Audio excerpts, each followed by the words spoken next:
नमस्कार साथियों, मैं पंडित दिनेश कुमार दुबे शास्त्रीय अनुभूत चैनल के माध्यम से। साथियों, आज हम आपको मीराबाई के बारे में बताएंगे। एक ऐसी भक्त जिसके बारे में कहा गया है कि विष का प्याला मीरा ने पी डाला, लेकिन भगवान की कृपा से उनको कुछ नहीं हुआ। उनको सर्प से डसाया गया, कुछ नहीं हुआ। तो साथियों, आज उसी भक्त के बारे में आपको बताएंगे। आप लोग अंत तक बने रहिए और बड़े ध्यान से सुनिए। भक्तिमती मीराबाई का जन्म भूमि जो है मेड़ता नगर राजस्थान में है। मीराबाई का जन्म मेड़ता नगर में हुआ था। इनके माता पिता भी बहुत ही अच्छे परिवार से थे और भगवान के भक्त थे। इनके घर में पहले से ही भगवान कृष्ण की पूजा हुआ करती थी, पूजा अर्चना, जिसकी छाप मीराबाई के मन पर पड़ गई। उन्होंने जन्म से ही भगवान श्री कृष्ण को अपना सर्वस्व माना और उन्होंने ही बाल गंगाधर भगवान श्री कृष्ण के चरणों में अनुरक्त हो गए।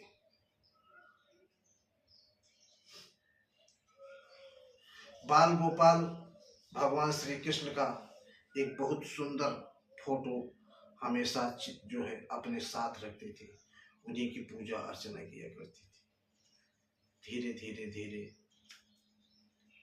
उम्र के पड़ाव को जब पार करने लगी और जब युवावस्था में प्रवेश किया, तब उनके माता पिता को उनके विवाह की चिंता हुई।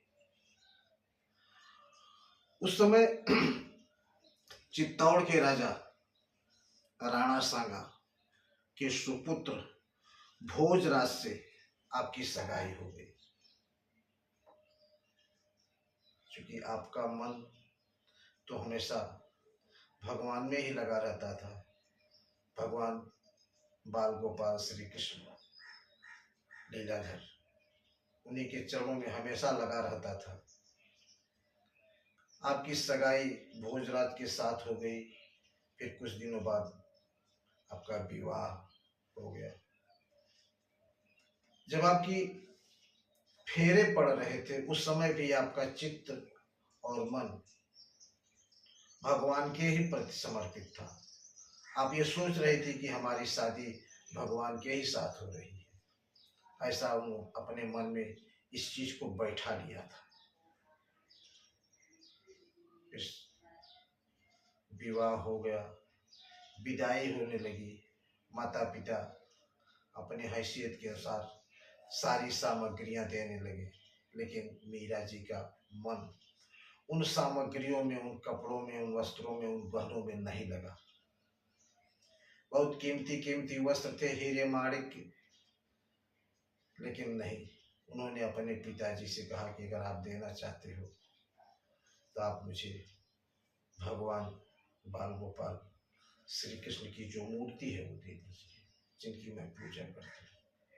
बदले में आप हमसे सब कुछ ले लीजिए, अब मुझे आपका कुछ भी नहीं चाहिए। पिताजी अपनी बेटी के प्रति भावुक हुए और उन्होंने बाल गोपाल भगवान श्री कृष्ण की मूर्ति मीरा जी को दे दी और कहा, बेटी इनकी खूब सेवा करना। बेटी मूर्ति लेकर पालकी में बैठ गई और वहां से विदा होकर ससुराल आ गए। ससुराल ने बड़े उत्साह के साथ वर और वधू को पालकी से उतारा और दोनों को एक साथ गठबंधन करके देवी के मंदिर ले गए। सबसे पहले उसने अपने पौत्र भोजराज से अपनी कुल देवी की पूजा कराई और बोला, इनको सर झुका के प्रणाम करो। उसके बाद मीराबाई को भी कहा, तुम भी, ये हमारी कुलदेवी हैं, इनको प्रणाम करो और अपने सुखी जीवन के लिए अपने गृहस्थ जीवन का शुभारंभ करो। मीराबाई ने कहा, देखिए हमारा शीश एक बार भगवान श्री कृष्ण के चरणों में झुक गया है, लीलाधर श्याम के अलावा अब ये शीश किसी और के चरणों में नहीं झुकेगा। जो मूर्ति हमारे मानस पटल पर हमारे हृदय में बस गई है, उस मूर्ति की अब जगह कोई ले नहीं सकता। इनकी सास बिगड़ गई और बोली, ऐसा मत कहो, ये हमारी कुल देवी हैं, ये रुष्ट हो जाएंगी, आपको नाना प्रकार का क्लेश होगा। बहुत तरीके से समझाई, लेकिन मीराबाई जी ने नहीं माना। उन्होंने कहा, नहीं, हम कृष्ण के अलावा और किसी के अपना शीश नहीं झुका सकते। ये हमारा शीश अगर झुकेगा तो वृंदावन बिहारी लाल के चरणों में, बाकी और किसी के नहीं। शास्त्र खार के मंदिर से वापस आई और अपने पति राणा सांगा के सामने रोकर लगी उल्टा सीधा बताने लगी, नक्शों करने, लंबी लंबी सांस लेने लगी, इसे जूड़ी बुखार चढ़ाया। बोली, बहू आज से ही हमारा कहना नहीं मान रही है, हमने जो कहा उसने नहीं किया, ऐसा किया वैसा किया, तमाम उसके खिलाफ जो है राणा सांगा को भर दिया। राणा सांगा अपनी बहू के बारे में जब ऐसा सुना तो भी क्रोधित हो गए। उन्होंने कहा, ठीक है। उन्होंने मीराबाई को एक अलग कमरा रख दे दिया, अपने भवन में न देकर एक अलग से कमरा दे दिया, बोला तुम उसी में पड़ी रहो। मीराबाई भगवान श्री कृष्ण को लेकर खुशी खुशी उस कमरे में चली गई और खुशी से रहने लगी। बोली, बहुत बढ़िया, किसी का आना जाना नहीं, किसी का टोकना नहीं, हम यहाँ पर रहकर भगवान वृंदावन बिहारी लाल की पूजा अर्चना करेंगे। अब मीराबाई धीरे धीरे वहाँ रहकर साधु संतों की सेवा भी करने लगी और अपना पूजा अर्चना में लगी रहती थी। उनके पति भोजराज, उन्होंने मीराबाई के पीछे गुप्तचर लगा दिए कि कोई साधु सन्यासी तो नहीं आता है, कुछ गड़बड़ तो नहीं हो रहा है। एक दिन मीराबाई अपने वृंदावन बिहारी लाल से कुछ बातें कर रही, तो बैठे बैठे बातें कर रही थी, भजन भी गा रहे थे, बतिया भी रही थी। अब गुप्तचर ने जाके सूचना दे दी कि घर में कोई है, मीराबाई बातें कर रही है। अब बस तुरंत तलवार लिए अब पहुंच गए भोजराज, जाके दरवाजा खुलवाए। बोले, कौन है अंदर? बोले, मैं हूँ और मेरे स्वामी वृंदावन बिहारी लाल, इनके अलावा और कोई नहीं है, आप भी दर्शन कर लीजिए। बोले, नहीं, यहाँ कोई है? बोला, कोई नहीं है, आप देख लीजिए। देखा इधर उधर, कहीं कुछ नहीं। तुम बतिया किससे रही थी? बोले, इन्हीं से बात करती है, और किससे बात करूं? जो है हमारे सब कुछ तो यही है, इनके अलावा तो कुछ है ही नहीं, तो हम बात किससे करेंगे? मारे गुस्सा के पैर पटक के चले आए।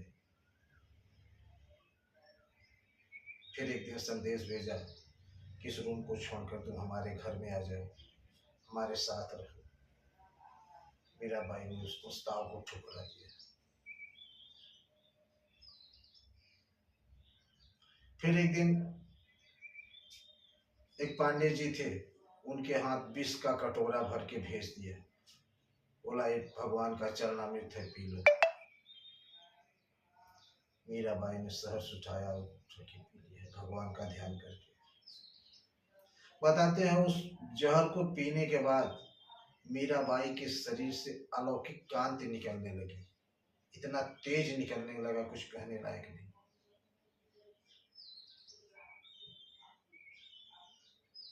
इस घटना के बाद मीराबाई फिर उस जगह को भी छोड़ दिया और छोड़ के मथुरा वृंदावन की तरफ चली आई, जहाँ साधु संतों के साथ उनका हमेशा कीर्तन भजन सत्संग चलने लगा।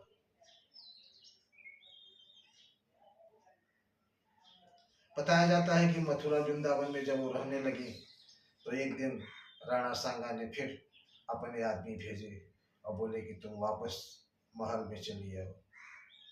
उन्होंने कहा अब संभव नहीं है, जो महल हमने छोड़ दिया वो छोड़ दिया, अब ये संभव नहीं है। तब राणा सांगा ने जबरदस्ती बलपूर्वक लाने की सोची और सैनिक लेकर पहुंच गए वहां पर और कहा तुमको हमारे साथ चलना होगा, सीधे तरह चलोगे तो सीधे तरह नहीं, हम जबरदस्ती लेके चलेंगे। बोले ठीक है, आप 1 मिनट रुकिए, मैं अपने बाल गोपाल भगवान वृंदावन बिहारी लाल भगवान श्री कृष्ण से पूछ लेती हूँ, चल देती हूँ आपके साथ, मुझे कोई हर्ज नहीं है। कहते हैं मीराबाई जी अंदर गई और अंदर जाने के बाद उन्होंने अपने आप को भगवान के चरणों में विखंडित कर दिया। शरीर के सारे परमाणु हवा में उड़ गए, कहीं कुछ नहीं बचा। बाद में राणा सांगा घुसे और उनके सिपाही पूरा कमरा छान मारे, सब ढूंढ लिए, कहीं कुछ नहीं मिला वहां पर उनको। उनका अस्थि पंजर सब गायब हो गया। उस दिन के बाद मीराबाई कहीं दिखाई नहीं पड़ी। कहते हैं मीराबाई ने अपना शरीर वहीं पर छोड़ दिया था। साथियों, ये थी मीराबाई। आपको ये कहानी कैसी लगी जरूर बताइए। धन्यवाद। जय श्री राम।